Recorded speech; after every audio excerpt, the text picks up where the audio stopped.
Hello student, welcome to study of commerce. तो जैसा कि आपको पता ही है कि हम लोग का चैप्टर 6 कंप्लीट हो गया है।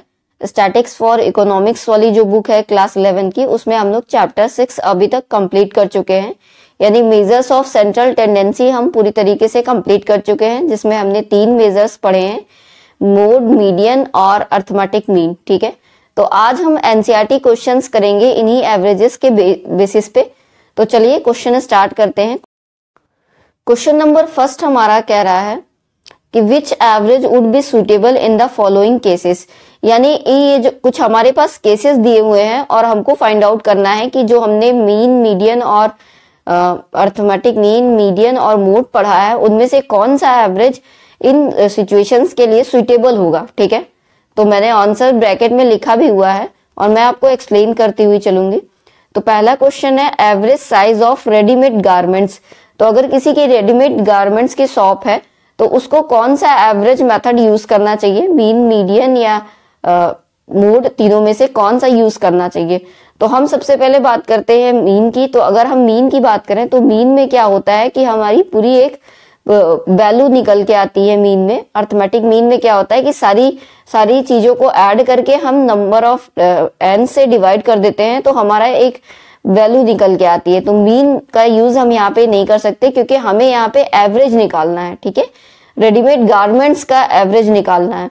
तो उसके लिए यहाँ पे हम मोड का यूज कर रहे हैं। मोड का यूज इसलिए कर रहे हैं क्योंकि मोड से क्या होगा, हमको जो है हाईएस्ट वैल्यू पता चलेगी कि कौन सा ऐसा प्रोडक्ट है जिसके ज्यादा सेलिंग है मार्केट में, किसकी ज्यादा डिमांड है। तो उस हिसाब से जिसकी सबसे ज्यादा मतलब जो बहुत ज्यादा सेलिंग हुई होगी वही मोड आएगा हमारा। ठीक है, तो जो हमारा मोड आएगा उसी हिसाब से हम अपने प्रोडक्शन को और ज्यादा फोकस करेंगे। ठीक है, तो इसीलिए हम यहाँ पे मोड का यूज कर रहे हैं। अब देखते हैं क्वेश्चन नंबर सेकंड में क्या कह रहा है। क्वेश्चन नंबर सेकंड कह रहा है average intelligence of student in a class. यानी कि एक क्लास में स्टूडेंट्स है, उनके इंटेलिजेंस का एवरेज निकालना है।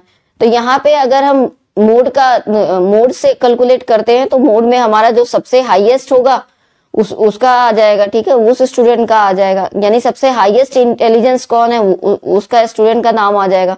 और अगर हम मीन निकालते हैं तो मीन हमारी क्वालिटेटिव चीजों के लिए होता ही नहीं है, वो क्वांटिटी बेस्ड पे होता है। ठीक है, और इंटेलिजेंस की बात हो रही तो यहाँ पे क्वालिटी की बात हो रही, तो क्वालिटी के लिए हम मीन का यूज नहीं करते। ठीक है, तो यहाँ पे हम मीडियन निकालेंगे। मीडियन में क्या होता है कि मीडियन हमारा क्या करता है कि सपोज दैट ये स्टूडेंट्स है, हमारे हाई स्टूडेंट्स के इंटेलिजेंस दिए हुए हैं, तो इसमें से मिड वैल्यू जो होगी वही हमारी मीडियन हो जाएगी।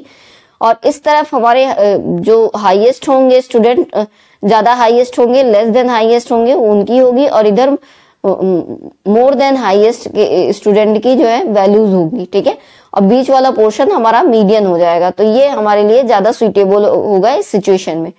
चलिए क्वेश्चन नंबर थर्ड देखते हैं। क्वेश्चन नंबर थर्ड में कह रहा है average production in a factory पर शिफ्ट। तो एक फैक्ट्री है जिसका एवरेज प्रोडक्शन दिया हुआ है पर शिफ्ट का, तो उसको हमें उसका एवरेज प्रोडक्शन मतलब फाइंड आउट करना है। एक फैक्ट्री का पर शिफ्ट का प्रोडक्शन दिया हुआ है। तो यहाँ पे हम अर्थमेटिक मीन का यूज करेंगे क्योंकि अर्थमेटिक मीन से क्या होगा कि हमारा सपोज दैट हमारी 3 शिफ्ट है, मॉर्निंग, इवनिंग और ठीक है नाइट।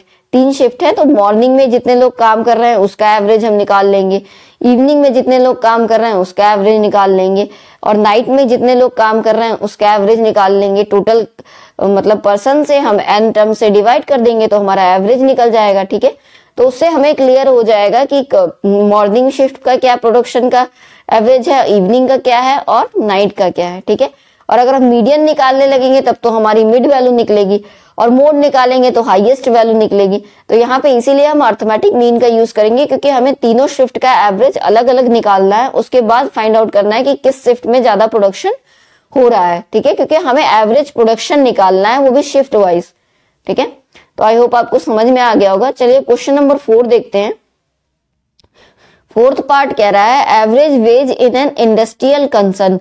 तो एक इंडस्ट्री है उसमें जो है मजदूरी दी जाती है, वेजेस दिया जाता है मजदूरों को, तो उसका एवरेज निकालना है। तो यहाँ पे अगर हम मोड निकालेंगे तो हमारा हाईएस्ट जिसका मतलब जितने एम्प्लॉयज ऐसे होंगे या जितने मजदूर ऐसे होंगे जिनको सैलरी सेम रेट पे दी जा रही होगी वो आ जाएंगे मोड में। और अगर मीडियन निकालेंगे तो मिड वैल्यू आ जाएगी। ठीक है, लेकिन हमें यहाँ पे मिड वैल्यू नहीं निकालनी, हमें यहाँ पे एवरेज वेज निकालना है कि जितनी हम मजदूरों को मजदूरी देते हैं तो उसमें से ओवरऑल एवरेज क्या है। अगर हम 10,000 से लेकर 1,000 से लेकर 10,000 तक देते हैं तो बीच ओवरऑल एवरेज कितना है कि हम मैक्सिमम कितना मजदूरों को दे रहे हैं, ठीक है। तो वही उसके लिए हमें मीन का यूज करना होगा, तभी हम एवरेज वेज निकाल पाएंगे। चलिए क्वेश्चन नेक्स्ट हम देखते हैं फिफ्थ में कह रहा है when the sum of absolute deviations from average is least. तो अगर हमारा जो है एब्सोल्यूट डेविएशंस है और उनका सम लिस्ट है, तो ये हम लोगों ने अभी डेविएशंस उतना पढ़ा नहीं है, तो ये हम अभी इसको स्किप कर देते हैं, अगले क्वेश्चन पे चलते हैं, ठीक है। सिक्स्थ पे चलते हैं। सिक्स्थ में कह रहा है when quantities of the variables are in a ratios. तो अगर वेरिएबल्स जो की क्वांटिटी हमारी रेशियोज में दी है तो उस केस में हम क्या करेंगे, उस केस में हम मीडियन निकालेंगे, क्योंकि रेशियोज के केस में क्या होता है, तो रेशियोज में हम मीडियन का यूज करेंगे, क्योंकि रेशियोज के केस में क्या होता है कि हमारे ये रेशियोज दिए हुए हैं तो इसमें से जो मिड वैल्यू होगी वही इसकी मीडियन हो जाएगी, ठीक है। और यहाँ पे ये आपका Q1 हो जाएगा और ये आपका Q3 हो जाएगा। तो यहाँ पे मीडियन ज्यादा सही रहेगा अगर क्वांटिटीज दी होंगी वो भी रेशियोज में, ठीक है। अब नेक्स्ट है हमारा in case of open ended frequency distribution. तो अगर ओपन एंडेड फ्रीक्वेंसी डिस्ट्रीब्यूशन है तो उस केस में हम कि कौन से एवरेज का यूज करेंगे। उस केस में हम अर्थमेटिक मीन का यूज नहीं कर सकते, क्योंकि ओपन एंडेड फ्रीक्वेंसी में क्योंकि अर्थमेटिक मीन एक्सट्रीम वैल्यूज उसको अफेक्ट करती हैं, ठीक है, इसलिए हम अर्थमेटिक मीन का यूज इस केस में नहीं कर सकते। और मीडियन का यूज इसलिए कर सकते हैं क्योंकि मीडियन हमारा मिड वैल्यू होता है, तो इसलिए वो ओपन एंडेड फ्रीक्वेंसी डिस्ट्रीब्यूशन के लिए ज्यादा सही होता है, ठीक है। चलिए अब नेक्स्ट देखते हैं क्वेश्चन नंबर 2 हमारा। क्वेश्चन नंबर 2 कह रहा है indicate the most appropriate alternative from the multiple choice provided against each question. तो कुछ एमसीक्यू बेस्ड हमें क्वेश्चन दिए हुए हैं, उसमें हमें सेलेक्ट करना है कि मोस्ट बेस्ट अल्टरनेटिव कौन सा होगा, ठीक है। तो पहला क्वेश्चन देखते हैं, फर्स्ट पार्ट में कह रहा है the most suitable average for qualitative measurement is. तो अगर हम क्वालिटी को मेजर करना चाहते हैं तो हमारा सबसे सुइटेबल एवरेज क्या होगा। तो हमें पता ही है कि अगर हम मीन की बात करें तो मीन हमारा क्या है, क्वांटिटेटिव होता है, क्वांटिटेटिव मेजरमेंट के लिए ही होता है, मीन से हम क्वालिटी को मेजर नहीं कर सकते, ठीक है। तो इसलिए हमारा मीडियन सबसे ज्यादा सुइटेबल माना जाता है क्वालिटेटिव मेजरमेंट के लिए या क्वालिटी को मेजर करने के लिए, इसलिए यहाँ पे हमारा आंसर क्या हो जाएगा, मीडियन हो जाएगा, ठीक है। अब चलिए सेकंड देखते हैं। सेकंड में कह रहा है which average is affected most by the presence of extreme items. तो अभी हमने थोड़ी देर पहले ही डिस्कस किया है कि हमारा जो मीन होता है वो एक्सट्रीम आइटम्स के प्रेजेंस को ज्यादा अफेक्ट करती हैं मीन को, और जबकि मोड और मीडियन जो है वो पोजिशनल वैल्यूज के लिए होता है, मतलब वो हमारी पोजीशंस पे बेस्ड होता है, जबकि हमारा जो मीन होता है वो एक्सट्रीम वैल्यूज उसको अफेक्ट करती हैं, इसलिए अर्थमेटिक मीन यहाँ पे हमारा आंसर हो जाएगा, ठीक है। अब चलिए थर्ड देखते हैं। थर्ड में कह रहा है the algebraic sum of deviation of a set of n values from arithmetic mean is 0। तो यहाँ पे कह रहा है कि जो अलजेब्रिक सम होता है डेविएशंस का n वैल्यूज का, वो भी अर्थमेटिक मीन का, तो वो क्या होता है, तो वो हमारा 0 होता है, क्योंकि हम लोगों ने सम ऑफ डेविएशंस इस चैप्टर में पढ़ा नहीं है, लेकिन एनसीईआरटी में क्वेश्चन दिया है इसलिए हमें आंसर देना है, ठीक है। तो वो 0 होता है। अब कैसे होता है इसको मैं एग्जाम्पल के थ्रू आपको समझाती हूँ। सपोज दैट हमारी कुछ वैल्यूज दी हुई हैं, ठीक है। सपोज दैट, एक मिनट रुकिएगा, हाँ, सपोज दैट हमारी कुछ वैल्यूज दी हुई हैं 1 2 3 4, ठीक है, 4 वैल्यूज दी हुई हैं। अब हमें इसका अर्थमेटिक मीन निकालते हैं। तो अर्थमेटिक मीन निकालने का क्या फॉर्मूला है, sigma x divided by n, ठीक है। तो हमारा इसको अगर हम प्लस करें तो 4 3 7 हो गया, 7 2 9 हो गया, प्लस 1 10 आ गया, और 4 टर्म्स है तो 10 को 4 से डिवाइड कर देंगे तो हमारा क्या आ जाएगा, यहाँ पे 5 भी ले लेते हैं, ठीक है। तो 5 4 9 10 11 12 13 14 15 आ गया, और ये हमारा 5 है, ठीक है। तो हम 5 से डिवाइड करते हैं तो 3 आ जाएगा, तो हमारा अर्थमेटिक मीन क्या आ गया, 3 आ गया, ठीक है। तो अब हम इसका डेविएशंस निकालेंगे। तो डेविएशंस का फॉर्मूला क्या होता है, डेविएशंस का फॉर्मूला होता है x माइनस एज्यूम मीन, लेकिन यहाँ पे क्या हो जाएगा, x माइनस एक्चुअल मीन हो जाएगा, क्योंकि एक्चुअल मीन हमारा 3 आ गया है, ठीक है। तो हम जो है 3 से माइनस करेंगे तो 1 माइनस 3 करेंगे -2 आ जाएगा, 2 माइनस 3 करेंगे तो -1 आ जाएगा, 3 माइनस 3 करेंगे 0 आ जाएगा, ठीक है। फिर 4 माइनस 3 करेंगे 1 आ जाएगा, ठीक है। फिर 5 माइनस 3 करेंगे 2 आ जाएगा। तो अब अगर हम इसको टोटल कैलकुलेट करें तो हमारा क्या आ रहा है, -2 से +2 कट जाएगा, -1 से +1 कट जाएगा और 0 बचेगा। तो वही कह रहा है कि जो अलजेब्रिक सम होता है डेविएशंस का, वो भी अर्थमेटिक मीन का, वो क्या होता है, वो 0 होता है, ठीक है। इसलिए यहाँ पे हमारा आंसर 0 हो जाएगा। तो आई होप आपको समझ में आ गया होगा। चलिए क्वेश्चन नंबर 3 देखते हैं। क्वेश्चन नंबर 3 हमारा फिर से ट्रू फॉल्स आ गया। Comment whether the following statements are true और फॉल्स। तो कुछ स्टेटमेंट्स दिए हुए हैं और हमें फाइंड आउट करना है कि कौन सा ट्रू होगा और कौन सा फॉल्स होगा। Excuse me. चलिए देखते हैं। तो पहला क्वेश्चन है हमारा, पहला क्वेश्चन है the sum of deviations of items from median is 0। अब इसमें कह रहा है कि जो सम ऑफ डेविएशन होता है मीडियन का वो 0 होता है। तो हमने अभी देखा कि जो सम ऑफ डेविएशंस होता है वो मीन में 0 होता है, मीडियन में 0 नहीं होता, ठीक है। तो टाइम ज्यादा लग जाएगा, नहीं तो मैं आपको करके भी दिखा देती। तो यहाँ पे हमारा आंसर क्या हो जाएगा, फॉल्स हो जाएगा, क्योंकि मीडियन के केस में ऐसा नहीं है। Because this mathematical property applies to the arithmetic mean. ये जो मैथमेटिकल प्रॉपर्टी है ये अर्थमेटिक मीन पे अप्लाई की जाती है, मीडियन पे नहीं, ठीक है। That states that the sum of the deviation of all the items from the mean is 0। तो ये अर्थमेटिक मीन की प्रॉपर्टी है, ना कि मीडियन की, इसलिए ये फॉल्स हो जाएगा, ठीक है। चलिए अब सेकंड वाला देखते हैं। सेकंड में कह रहा है an average alone is not enough to compare series. तो किसी भी सीरीज को कंपेयर करने के लिए एवरेज जो हमारे मीन मीडियन मोड होते हैं ये पूरी तरीके से इनफ नहीं होते। ये बिल्कुल सही कह रहा है, true. Because average indicates only the behavior, because average indicates only the behavior of a particular series। क्योंकि जो averages होते हैं वो केवल एक particular series का behavior बताते हैं। Therefore, in order to measure the extent of divergence of different items from the central tendency is measured by dispersion। तो कुछ आइटम्स के लिए हमें डिस्पर्सन का यूज करना पड़ता है। So average is not enough to compare the series. इसीलिए हम कह सकते हैं कि ये जो एवरेजेस दिए हुए हैं ये किसी भी सीरीज को कंपेयर करने के लिए पूरी तरीके से पर्याप्त या इनफ नहीं होते, ठीक है।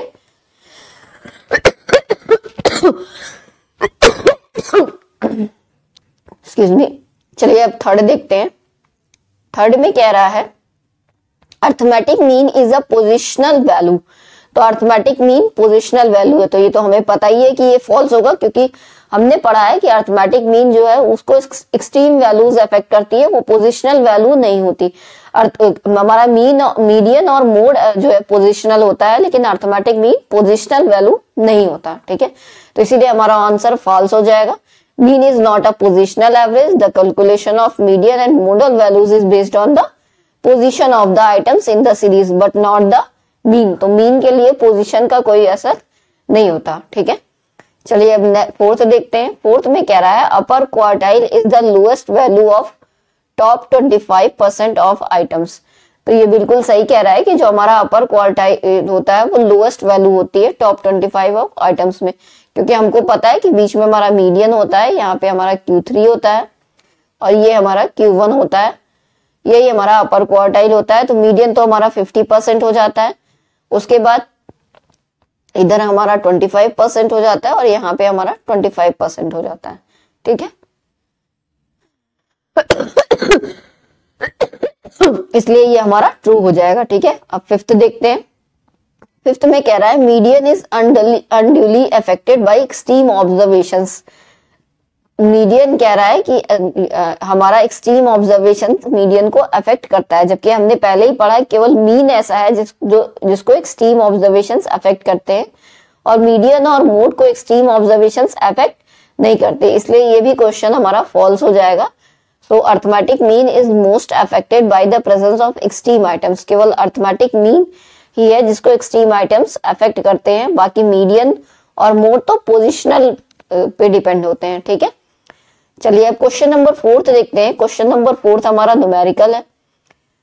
तो क्वेश्चन नंबर 4 में कह रहा है if the arithmetic mean of the data given below is 28। ये जो हमारा डेटा दिया हुआ है इसका अर्थमेटिक मीन अगर 28 है तो फाइंड द मिसिंग फ्रीक्वेंसी। तो हमें ये जो मिसिंग फ्रीक्वेंसी है ये फाइंड आउट करनी है और हमें सीरीज में मीडियन फाइंड आउट करना है, ठीक है। तो सबसे पहले हम मिसिंग फ्रीक्वेंसी फाइंड आउट करते हैं। तो हम ये मान लेते हैं सपोज दैट कि हमारी जो मिसिंग फ्रीक्वेंसी है 30 to 40 वाली वो f1 है, ठीक है। इसको हमने f1 मान लिया है। अब यहाँ पे हम और चीजें फाइंड आउट कर रहे हैं। तो ये हमारा क्लास इंटरवल है जो कि गिवन दिया हुआ है क्वेश्चन में। ये हमारी फ्रीक्वेंसीज हैं, फ्रीक्वेंसीज में एक मिसिंग थी जिसको हमने f1 मान लिया। यहाँ पे मिड वैल्यूज है, मिड वैल्यूज कैसे फाइंड आउट होती हैं, इन दोनों को टोटल करके, जितनी क्लास इंटरवल्स है दोनों को टोटल करके डिवाइडेड बाय 2। तो 0 + 10 डिवाइडेड बाय 2 5 आ जाएगा। 20 + 10 डिवाइडेड बाय 2 15 आ जाएगा। 20 + 30 50 होता है, डिवाइड करेंगे 2 से 25 आ जाएगा। उसी तरीके से 40 + 30 70 होता है, डिवाइड करेंगे 35 आ जाएगा। 40 + 50 90 होता है, डिवाइड कर देंगे तो 45 आ जाएगा। 50 + 60 110 होता है, डिवाइड करेंगे 2 से 55 आ जाएगा, ठीक है। तो ये हमारी मिड वैल्यूज हो गई। अब हम सिग्मा एफ निकाल लेंगे, तो सबको एक साथ प्लस कर लेंगे और f1 को साइड में प्लस करेंगे। तो 80 + f1 हो गया हमारा सिग्मा एफ, ठीक है। उसके बाद हमें fm निकालना है। तो f ये रहा, fm निकालने के लिए f ये और m ये है, तो इन दोनों को मल्टीप्लाई कर देंगे तो हमारा fm आ जाएगा। तो 12 5 जा 60 हो गया, 18 15 जा 270 हो गया, 27 25 675 हो गया। और f1 × 35 हमारा क्या हो जाएगा, 35 f1 हो जाएगा। तो इसी तरीके से सबको मल्टीप्लाई कर लेंगे और फिर सिग्मा fm निकालेंगे, ठीक है। सिग्मा fm निकालने के लिए हमें क्या करना होगा, ये देखिए सारी वैल्यूज को एक साथ हम प्लस कर लेंगे, इन तीनों को और इन दोनों को, ठीक है। और 2100 टोटल आ जाएगा हमारा, प्लस 35 f1, इसको अलग से प्लस करेंगे, ठीक है। इसको हम इसके साथ में ऐड नहीं करेंगे। तो ये पूरा हमारा चार्ट हो गया। अब आगे हम देखते हैं। अब हमारा जो फॉर्मूला होता है वो क्या होता है, f sigma F divided by sigma F, ठीक है। तो सिग्मा एफ हमारा और मीडियन मीन हमारा 28 दिया हुआ है, तो हम यहाँ पे लिख देंगे 28 = हमारा सिग्मा एफ कितना आया है 2100 + 35 f1, और हमारा सिग्मा एफ कितना आया है 80 + f1, ठीक है। अब इनका हम क्रॉस मल्टीप्लिकेशन कर देंगे। तो क्रॉस मल्टीप्लिकेशन करेंगे तो 28 × 80 हमारा आ जाएगा 2240 + 28 f1 आ जाएगा, ठीक है, क्योंकि 28 × f1 करेंगे हम तो 28 f1 आ जाएगा। और फिर इधर वाली वैल्यूज में कुछ है नहीं तो हमारा 1 मान लेंगे हम, तो 2100 + 35 f1 एक साथ हो जाएगा। अब हम f1 वाली वैल्यूज को एक तरफ ले आएंगे और डिजिट्स को एक तरफ ले आएंगे। तो 2240 2100 को इधर लेते आएंगे तो माइनस में हो जाएगा। 35 f है, 28 इधर प्लस में है तो इधर ले आएंगे तो माइनस में हो जाएगा। तो बचेगा 140 = 7 f1। तो f1 की वैल्यू कितनी आ जाएगी, 20 आ जाएगी, क्योंकि 7 से हम 140 को डिवाइड करेंगे तो 20 आएगा, ठीक है। तो आई होप आपको समझ में आ गया होगा कि f1 की वैल्यू कैसे आई। अब हमें क्या निकालना है, मीडियन निकालना है। तो मीडियन निकालने के लिए हमें क्यूमुलेटिव फ्रीक्वेंसीज की जरूरत होती है। तो यहाँ पे क्लास इंटरवल दिया ही हुआ है। फ्रीक्वेंसीज हमारी जो मिसिंग थी f1 की जो माना था हमने वो भी निकल आई है, तो उसको भी हमने लिख दिया 20, और सिग्मा एफ हमारा निकल आया 100 अब, ठीक है, क्योंकि 80 पहले था तो + 20 हमारा 100 हो ही गया। उसके बाद क्यूमुलेटिव फ्रीक्वेंसी हमें लेनी है। तो पहली फ्रीक्वेंसी हमारी एज इट इज वही हो जाती है, 12 आ गई। उसके बाद 12 + 18 30 आ गया, फिर 30 + 27 57 आ गया, फिर 57 + 20 77 आ गया, ठीक है। उसके बाद हमारा 77 + 17 94 आ गया, और 94 + 6 100 आ गया। तो ये हमारी क्यूमुलेटिव फ्रीक्वेंसीज आ गई। चलिए आगे देखते हैं। अब सिग्मा एफ = और n = हमारा 100 हो गया, और मीडियन क्लास साइज हमारा क्या हो जाएगा, n डिवाइडेड बाई 2 आइटम्स। तो मीडियन हमारा क्लास इंटरवल क्या आ जाएगा, 50 को 100 को 2 से डिवाइड कर देंगे तो 50th आइटम हो जाएगा, ठीक है। तो अगर हम अपनी क्लास फ्रीक्वेंसी देखें तो हमारा ये वाली जो फ्रीक्वेंसी है यही है हमारी क्लास इंटरवल की, इसी में हमारा 50th आइटम आएगा, क्योंकि इसके आगे वाली 77 हो जा रही है और इसके नीचे वाली 50 से कम है, तो हम 57 को ही लेंगे, ठीक है। अब हम फॉर्मूले में वैल्यू को पुट करते हैं। तो 50th आइटम हमारा 57 क्यूमुलेटिव फ्रीक्वेंसी पे आ रहा है, जिसकी करस्पॉन्डिंग क्लास इंटरवल क्या है, 20 से 30 है, ठीक है। और मीडियन का फॉर्मूला हमें पता ही है क्या होता है। मीडियन का फॉर्मूला हमारा हो जाता है L + n divided by 2 minus cumulative frequency divided by f × I। तो n/2 हमारा 50 आ ही रहा है, तो हम डायरेक्ट 50 लिख लेते हैं, ठीक है। तो ये हो जाएगा हमारा 20 + 50 - 30 डिवाइडेड बाय 27 × 10। ठीक है, तो इधर हम 20 × 10 200 डिवाइडेड बाय 27 हो जाएगा। अगर हम सिंपली देखना चाहें, ठीक है, तो हम क्या कर रहे हैं, 20 × 10 कर देंगे तो 200 डिवाइडेड बाय 27 आ जाएगा। ठीक है, तो इस 27 को हम 200 से डिवाइड करेंगे तो हमारा आ जाएगा 7.40।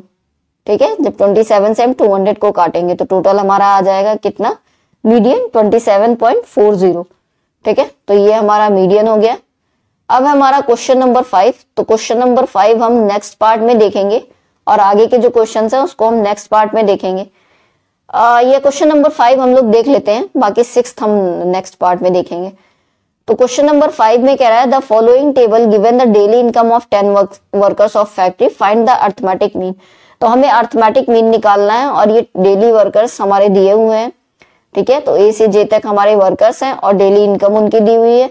तो अर्थमेटिक मीन के लिए हमें सिग्मा एक्स टोटल करके और उसको एन से डिवाइड कर देना है, तो बहुत आसान है ये। तो सिग्मा एक्स हमारा 2400 है, तो 2400 को जब हम 10 से डिवाइड कर देंगे तो हमारा 240 आंसर आ जाएगा, यानी अर्थमेटिक मीन आ जाएगा।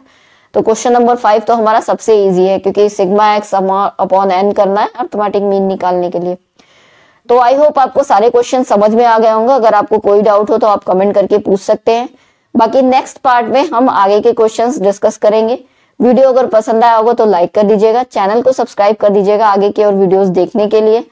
और बाकी अगर आप कॉमर्स के स्टूडेंट हो या कॉमर्स के किसी भी एग्जाम की प्रिपरेशन कर रहे हो तो आप इस चैनल को सब्सक्राइब कर सकते हैं। मैं आपकी ज्यादा से ज्यादा हेल्प करने की कोशिश करूंगी। ठीक है, और अगर आप मुझे टेलीग्राम, इंस्टाग्राम या फेसबुक पे फॉलो करना चाहते हैं तो डिस्क्रिप्शन बॉक्स में लिंक दिया हुआ है, आप मुझे फॉलो कर सकते हैं। और PDF के लिए भी आप मुझे कमेंट कर सकते हैं। चलिए, थैंक्स फॉर वॉचिंग।